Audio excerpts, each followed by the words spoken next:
దాంట్లో ఏమని పెట్టారు, ఏడాదికి 10 మ్యాచ్లు ఇస్తానని చెప్పి బీసీసీఐ ఒప్పుకుందని పెట్టారు. ఎవరో క్రికెటర్లు అదే అడిగారు, క్రికెటర్లో నిపుణులు ఎవరు, అసలు దేశంలోనే మ్యాచ్లు తెచ్చేది ఒక 50 ఏడాదికి, 50లో 10 తెచ్చి అమరావతిలో ఎట్ట పెడతారు, అది చేయడానికైనా బుద్ధి ఉండాలి కదా అని. ఇంకొకటి ఏదో రైల్వే స్టేషన్ గ్రాఫిక్ తెచ్చారు, 3 లక్షల మంది రోజు దిగడానికి వీలుగా ఉంటది, 25-30 ప్లాట్ఫారాలు, హైదరాబాద్ కూడా లేదు.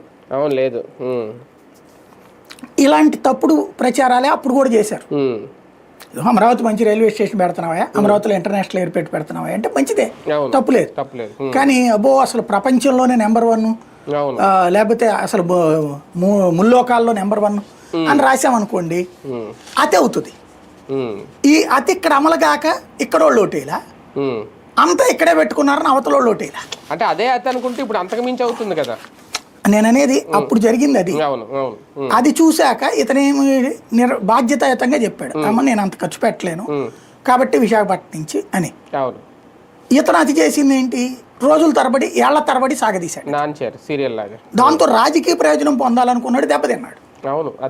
రాజకీయ ప్రయోజనం పొందకుండా సిన్సియర్గా మన అక్కడ 1,00,000 కోట్ల రూపాయలు వాళ్ళే చెప్పారు కదా, 1,45,000 కోట్లు ఖర్చు అవుద్దని, మొత్తం కలిపి 2 లక్షల కోట్లు 4 లక్షల కోట్లు అడిగారు కదా, అంత కేంద్రం వివరంది కదా, 2,500 కోట్లు ఇచ్చింది కదా, దాన్ని నిదానంగా నేను